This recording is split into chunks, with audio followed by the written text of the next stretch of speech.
गुरु भगवान के शुक्राने हैं। प्रेम के प्रकट हो जाने से जिसकी वाणी गदगद और चित्त द्रवीभूत हो जाता है, जो प्रेमावेश में बार बार रोता है, कभी हंसता है, कभी लाज छोड़कर ऊंचे स्वर से गाने और नाचने लगता है, ऐसा मेरा परम भक्त त्रिलोकी को पवित्र कर देता है। उसका अपना जीवन सुंदर हो जाता है, जो भी संपर्क में आता है उसका जीवन सुंदर हो जाता है, और उसमें ऐसा तेज होता है या ऐसे उसके वाइब्रेशंस निकलते हैं जो त्रिलोकी पवित्र हो जाता है। 69 सूत्र। ऐसे भक्त तीर्थों को सुतीर्थ, कर्मों को सुकर्म और शास्त्रों को सत शास्त्र कर देते हैं। तीर्थ क्या करते हैं? पापी नर नारियों को निष्पाप और पवित्र करते हैं। गंगा किनारे जाओ, गंगा जी में स्नान करो। पापी नर नारी जाते हैं और गंगा जी में स्नान करके निष्पाप और पवित्र होकर निकलते हैं। उसमें आप जैसा संत बताते हैं, एक समस्या होती है कि वही पुराने कपड़े पहन लेते हैं, तो जो पाप धोए थे गंगा जी में वो पुनः थोड़े कम रूप में फिर आ जाते हैं। एक तो ये, दूसरा जो अंदर उनके जो भरा है मेझाला, वो फिर बात करने लगते हैं उन्हीं बातों की, तो फिर अपवित्र हो जाते हैं। गंगा जी भी क्या करें, कहाँ तक पवित्र करें किसी को। लेकिन तीर्थ का गुण होता है कि जो भी पापी नर नारी आते हैं वो निष्पाप और पवित्र हो जाते हैं। परंतु पापात्माओं के सतत समागम से उनमें मलिनता आ जाती है। फिर होता क्या है, पापात्माओं से मिल लेते हैं। खराब आचरण वाले लोगों से मिलना हो जाता है उनका, फिर मलिनता आ जाती है। तीर्थों की वह मलिनता भक्तों के समागम से नष्ट होती है। अब वो तीर्थ भी जिनमें पापी लोग आकर के उनको मलिन कर गए, तीर्थों को मैला कर गए, तीर्थों को गंदा कर गए, तीर्थों में अपने पाप डाल गए, अब वो मलिनता कैसे मिटे बेचारे तीर्थों की? तो तीर्थों की मलिनता भक्तों के समागम से, भक्तों के चरण जब पड़ते हैं तीर्थों पर, तो उनके समागम से वो मलिनता नष्ट होती है। महाराज भगीरथ के घोर तप से प्रसन्न होकर वर देने के लिए आविर्भूत हुई भागवती गंगा जी ने उनसे कहा, भगीरथ, मैं पृथ्वी पर कैसे आऊं? संसार के सारे पापी तो आकर मुझ में अपने पापों को धो डालेंगे, परंतु उन पापियों के अपार पाप पंख को मैं कहाँ धोने जाऊंगी? इस पर आपने कुछ विचार किया है? इसके उत्तर में राजा भगीरथ ने कहा, हे माता, समस्त विश्व को पवित्र करने वाले, विषयों के त्यागी, शांत रूप, ब्रह्मनिष्ठ साधु महात्मा आकर आपके प्रवाह में स्नान करेंगे, तब उनके अंग के संग से आपके सारे पाप धुल जाएंगे, क्योंकि उनके हृदय में समस्त पापों का नाश करने वाले श्री हरि निवास करते हैं। बोलिए सच्चिदानंद भगवान की जय। श्रीमद् भागवत में स्कंद 4 में प्रचेतागण भगवान की स्तुति करते हुए कहते हैं, आपके जो भक्तगण तीर्थों को पवित्र करने के लिए ही भूमि पर विचरण करते हैं, उनका समागम संसार भय से भीत पुरुष को कैसे प्रिय नहीं होगा? तो प्रचेतागणों ने कहा कि आपके जो भक्तगण हैं वो तीर्थों को पवित्र करने के लिए भूमि पर घूम रहे हैं, विचरण कर रहे हैं, तीर्थ में जा रहे हैं, और उनका जब संग होता है वो वहाँ पहुँचते हैं। तो संसार के भय से जो लोग डरे हुए हैं, उनको उन भक्तों का संग कैसे प्रिय नहीं होगा, अर्थात उन भक्तों का संग बहुत अच्छा लगेगा। तो हम तीर्थ पर जाएं तो वहाँ जाकर भक्तों का संग करें। भक्तों के संग से तीर्थ भी पवित्र हो रहे हैं, हम भी पवित्र हो जाएंगे। धर्मराज युधिष्ठिर भक्तराज विदुर जी से कहते हैं, श्रीमद् भागवत पहला स्कंद, हे प्रभु, आप सरीखे भगवत भक्त स्वयं तीर्थ रूप हैं। पापियों के द्वारा कलुषित हुए तीर्थों को आप लोग अपने हृदय में विराजित भगवान श्री गदाधर के प्रभाव से पुनः तीर्थत्व प्रदान करा देते हैं। तो जो तीर्थों में पापियों के द्वारा कलुषित जो मलिनता आ जाती है, उस मलिनता को भक्त लोग दूर करते हैं और पुनः तीर्थत्व प्रदान करते हैं। वो तीर्थ फिर से तीर्थ बन जाते हैं। जो पापियों के आने से कलुषित हो जाते हैं, गंदे हो जाते हैं, मैले हो जाते हैं, वो भक्तों के आने से फिर से पवित्र हो जाते हैं, क्योंकि उनके हृदय में भगवान श्री हरि विराजमान हैं। इसी प्रकार जिन शास्त्रोक्त कर्मों को भक्तगण करने लगते हैं, वे ही सत्कर्म हो जाते हैं, और वे जिस शास्त्र को आदर देते हैं वही सतशास्त्र माना जाता है। वरन यह कहना भी उपयुक्त नहीं है कि भक्त जिस जगह रहते हैं, जिस सरोवर या नदी में स्नान करते हैं, वही तीर्थ बन जाता है। भक्त जो कुछ कर्म करते हैं वही आदर्श सत्कर्म कहलाता है, और भक्त जो कुछ उपदेश करते हैं वही सतशास्त्र माना जाता है। उनका निवास स्थान ही तीर्थ, उनके कर्म ही सत्कर्म, और उनकी वाणी ही सत्शास्त्र है। तीर्थ, सत्कर्म और शास्त्र का रहस्य समझने पर यह बात भली भांति समझ में आ जाती है। कह रहे हैं ये कहना बिल्कुल सही है, और ये बात बिल्कुल सही है कि भक्त जहाँ रहते हैं वो तीर्थ बन जाता है। जिस नदी में स्नान करते हैं वो पवित्र हो जाती है, पूज्य हो जाती है, जैसे गंगा मैया। भक्त जो कर्म करते हैं वो आदर्श सत्कर्म बन जाता है। भक्त क्या करते हैं? सत्संग करते हैं, तो वो सत्कर्म बन जाता है। आप सत्संग करो तो आप सत्कर्म कर रहे हो। और भक्त जो कुछ उपदेश करते हैं वो सत्शास्त्र माना जाता है। जो उपदेश करते हैं उससे शास्त्र लिखे जाते हैं और वो सत्शास्त्र होते हैं। सूत्र 70 में कह रहे हैं क्योंकि वे तन्मय हैं। जैसे नदी समुद्र में मिलकर समुद्र बन जाती है, इसी प्रकार भक्त भी अपना तन, मन, बुद्धि, अहंकार सब कुछ प्रियतम भगवान के समर्पित कर भगवान के साथ तन्मय हो जाता है, एक हो जाता है। ऐसा भक्त साक्षात भगवत स्वरूप ही होता है। वह जहां रहता है वहां का तमाम सूक्ष्म और स्थूल वातावरण शुद्ध हो जाता है। इसलिए उसके समागम मात्र से तीर्थ, कर्म और शास्त्र पवित्र हो जाते हैं। मन में जो हमारे तरह तरह के विचार आ रहे होते हैं, जब हम सत्संग में बैठते हैं तो सारे विचार लुप्त हो जाते हैं। फिर हमको करना क्या चाहिए? उस सत्संग को घर ले जाना चाहिए। मन में जो बातें हैं सत्संग वाली जो हमने सुनी, उनका मनन करते रहना चाहिए, घर ले जाना चाहिए। यदि हम उनको घर नहीं ले जाएंगे तो फिर हम संसार में चले जाएंगे। घर हमारा संसार है, घर संसार ही तो है। और अगर सत्संग को वहां ले जाएंगे तो सत्संग की बातें मन में चलेंगी, भगवान का नाम चलेगा, भगवान का नाम चिंतन होगा, तो बेकार की बातें फिर नहीं आएंगी मन में।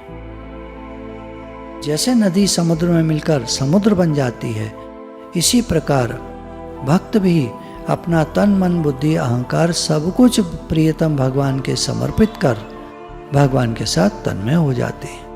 न उन्हें शरीर अपना लगता है, न मन से मिलते हैं। मन में कोई भी बात आया करो जाया करो, वो मन से अलगाव कर लेते हैं, बुद्धि से अलगाव कर लेते हैं। बुद्धि तरह तरह के निश्चय करती रहती है, बुद्धि से अलगाव कर लेते हैं। अहंकार अपनी भाषा बोलता है, निकल निकल के आता है, उससे अलगाव कर लेते हैं और भगवान से मिलकर एक हो जाते, तन्मय हो जाते। ऐसे भक्त साक्षात भगवान का रूप बन जाते हैं। वह जहाँ रहता है वहाँ का तमाम सूक्ष्म स्थूल वातावरण शुद्ध हो जाता है। इसलिए उसके समागम मात्र से तीर्थ, कर्म और शास्त्र पवित्र हो जाते हैं। ऐसे ही भक्तों के द्वारा भगवान, भगवान का नाम, भगवान की भक्ति की महिमा बढ़ती है और इनके समागम में आने वाले पापी से पापी नर नारी भी घोर संसार सागर से अनायास ही तर जाते हैं। तो अगर पापी हैं हम और हम गुरु की शरण में आ गए, गुरु के सानिध्य में हैं, गुरु की बात सुनते हैं, उसी का मनन करते हैं, उसी बात से प्रेम है, गुरु ने जो हमें भगवान का नाम दिया है वो नाम जपते रहते हैं, भगवान की भक्ति करते रहते हैं, तो हम सब पापों से, संसार सागर से तर जाते हैं। तो हमें चाहिए कि हम गुरु जी की बात को सुने। अब बता रहे हैं हमारे जीवन में भक्ति आने में देरी क्यों होती है। पहली बात तो ये है कि हम भगवान की प्रतिमा को कहीं देखते हैं कि कहीं फ्लैक्स शीट पर भगवान का चित्र बना है, तो हम हाथ तो जोड़ देते हैं भगवान की प्रतिमा को, पर ये भगवान है ऐसे कभी नहीं होता। हमारे माइंड की जो ट्रेनिंग है वो जैसी भी है हमारे पूर्व की पुरानी, तो उसके हिसाब से हम भगवान को देखते हैं। तो अगर कहीं ऐसे फ्लैक्स पर बने हैं तो भगवान जी को तो प्रणाम कर लिया, पर ये भगवान है ऐसी बुद्धि हमारी नहीं होती। फिर अब लकड़ी के बने भगवान जी की मूर्ति हो सकती है, पत्थर की हो सकती है, धातु की हो सकती है, कागज पे हो सकती है, मिट्टी की बनी हो सकती है। तो हम लोग का ध्यान धातु पर चला जाता है, किस चीज़ की बनी है उस पर जाता है। पीतल की बनी है तो पीतल पे जाएगा। भागवत बुद्धि नहीं हो पाती हमारी। भगवान ने कहा वासुदेव सर्वमिति। कोई ऐसा महात्मा होता है जो ऐसा देखता है कि सर्वत्र भगवान है। अभी सर्वत्र भगवान तो दूर, मूर्ति में भगवान नहीं दिखते, धातु पे ध्यान चला जाता। पत्थर की बनी है, वाइट मार्बल की है, अच्छा पत्थर तो अच्छा है, अच्छा वाला है। खोपड़ी हमारी जो है ना ऐसी है, बुद्धि खराब है हमारी। भक्ति क्यों नहीं बढ़ती हमारी? पहला बता रहे हैं कि ये भगवान की प्रतिमा को हम इन चीज़ों की बनी हुई समझते हैं, तो हमारा ध्यान भगवान की ओर न जाकर उसकी बनी धातु की ओर जाता है, तो भगवान से हमारा ध्यान हट जाता है। अच्छा, भगवान का प्रसाद जो मिलता है, और क्या मिलता है? वो सफ़ेद सा छोटा टुकड़ा नारियल गोला। तो नारियल गोला दिखता है हमको, प्रसाद दिखता है। प्रसाद भी दिखता होगा, प्रसाद ला अच्छे से लेते लाओ जी, पर दिखता क्या है? वो प्रसाद भी दिखता होगा भी, पर क्या दिखता है? गोला, नारियल। भगवान के प्रसाद को साधारण खाने की चीज समझना, ये प्रतिबंध हैं, ये दोष हैं हमारी बुद्धि में। भगवान के चरणोदक को साधारण जल समझना। अब पंडित जी चरणामृत देते हैं, गंगा जल हो, जैसा भी जल हो, तुलसी पत्ती पड़ी है उसमें, उन्होंने ऐसे करके दिया, हमने भी बड़ी श्रद्धा से लिया। लेकिन वो श्रद्धा कैसी है हमारी? ऊपरी ऊपरी होती है, अंदर से नहीं है कि भगवान का चरणोदक है, भगवान जी का स्नान हुआ है इस जल से, ये अमृत है। भाव क्या है? तुलसी को, अब बाहर हो रही है बगीचे में तुलसी, कैसी दिखती है वो? तुलसी हो रही है, पौधे हो रहे हैं, जैसे और पौधे हैं वैसे उनमें क्या फर्क है? तुलसी के पौधे हैं, जरा से अच्छे हैं, और पौधों से जरा से अच्छा, हाँ तुलसी है, तुलसी है, ऐसे। और जबकि भगवान को तुलसी अत्यंत प्रिय है। भगवान की प्रिय वस्तु को हम क्या करके देख रहे हैं? तुलसी का वृक्ष, तुलसी का पेड़, तुलसी की पत्तियां। ये कह रहे हैं भक्ति क्यों नहीं बढ़ती हमारी, उस पर बता रहे हैं। भाव क्या है हमारे, हमारी सोच कैसी है? भागवत और गीता को रखी होती हैं यहाँ पर, जब रखी, जब पाठ होता है तब तो सब पूजनीय है, हा हा हा माथे से लगाएंगे। और जब यहाँ रखी होती हैं इधर उधर कहीं, तो यहाँ देखा सीधे गए, क्या वो पूज्य हैं हमारे लिए? भागवत और गीता जी रखी हुई हैं, गीता शास्त्र रखा हुआ है, क्या पूज्य हैं? फिल्म फेयर अवार्ड मिलता है तो स्टेज पे जब चढ़ते हैं अभिनेता, तो उसके दहलीज को, उसकी सीढ़ियों को, उसका स्टेज को ऐसे छूकर माथे से लगाकर तब चलते हैं। हमारे लिए तो इतनी भी नहीं है गीता जी और भागवत। देखो, हमारी खोपड़ी को देखो। कोई भी चढ़ता है प्राइज लेने के लिए, कोई भी, सब लोग स्टेज को टच करके अपने ऐसे, यानी पूज्य है जगह, यहाँ मेरे को प्राइज मिल रहा है तो उसको टच करके या माथे से लगाकर या ऐसे सीन चेस्ट से लगाकर पूज्य, उसकी भावना ये है कि ये पूज्य है। हमारे लिए भागवत गीता, हे नाथ हे नाथ। भगवान की लीलाओं को जब हम देखते हैं तो हाँ कितना अच्छा, हमारी बच्ची ने कितनी अच्छी एक्टिंग करी, हमारी बच्ची ने कितना अच्छा करा। भगवान की लीलाएं हो रही हैं, या फलानी की बच्ची ने अच्छा ज्यादा अच्छा कर रही थी, कम वक्त सत्यानाश जाए इसका, हाँ ज्यादा अच्छा कर रही थी, बड़ी बनती है, कृष्ण जी बना दिया उसको, बताओ लड़की है इस लायक, नालायक बिल्कुल, गधी, पढ़ने में तो अच्छी है ना, तुलना कर रहे हैं पढ़ाई से, बनी है भगवान कृष्ण, वो बात कर रहे हैं क्या, खोपड़ी खराब। तो भगवान की लीलाओं को मनुष्य की हुई मानना, फिर कहीं रासलीला हो रही हो, रामलीला हो रही हो, तो उनमें संसारी बुद्धि रखना, उनको भगवान की लीलाएं हो रही हैं ऐसा न मानकर संसारी साधारण, अरे ठीक है ये लोग एक्टिंग कर रहे हैं, ये लोग पात्र बने हुए हैं, हाँ होंगे, चला यार काम करो, तो भक्ति कैसे बढ़ेगी उनकी। भगवान के महोत्सव में संसारी बुद्धि रखना, ईश्वर और शास्त्रों को न मानकर नास्तिक हो जाना, संदेह पूर्वक धर्म का आचरण करना, जो भी धर्म का आचरण हम कर रहे हैं संदेह पूर्वक कर रहे हैं। ऐसा कहा है कि ज़रूरतमंदों को देना चाहिए, क्या होता है देने से, हमने तो खूब दिया है, कुछ नहीं होता। संदेह बुद्धि रखना, धर्म का पालन करते चलो, उसमें आलस्य मत करो, हमारा जीवन सबके लिए है। निष्कामी लोग जो होते हैं उनका जीवन सबके लिए होता है। धर्म के पालन में आलस्य नहीं करना चाहिए।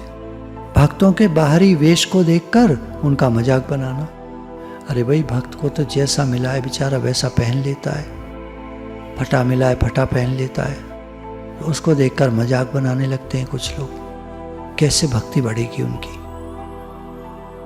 भाई तुम्हें क्या करना, तुम अपने रास्ते चलो, अपना काम करो, तुम भगवान से प्रेम बढ़ाओ। कोई कैसे वेश में है, क्या कपड़े पहने, उससे तुम्हें क्या लेना देना।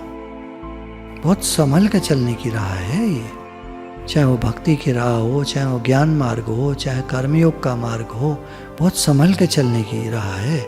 इसमें राग द्वेष बिल्कुल नहीं होना चाहिए और कोई भी संदेह बुद्धि नहीं रखनी चाहिए। साधु महात्माओं के गुण दोषों की आलोचना करना। अब साधु महात्माओं को देखेंगे तो कोई उनके गुण बतावेगा, कोई दोष बतावेगा। गुण तो कम बताएंगे, दोष ज़्यादा बताएंगे। ऐसी बुद्धि करते हैं, आलोचना करते हैं, भक्ति नहीं बढ़ेगी। फिर अपने को उत्तम समझना, अपने को श्रेष्ठ समझना, श्रेष्ठता का अभिमान। किसी भी देवता या किसी भी शास्त्र की निंदा करना। मंदिर में गए हैं, उधर पीठ करके बैठ गए, उनकी प्रतिमा की तरफ से पीठ करके दूसरे से बात कर रहे हैं, ये अपराध है। भगवान के मंदिर में अगर हम गए तो सन्मुख रहना चाहिए। वक्ता को तो ऐसे बैठना पड़ता है, वक्ता कैसे बैठेगा? तो वक्ता क्या करते हैं, अपने सामने भगवान की फोटो पेंटिंग्स लगवा लेते हैं।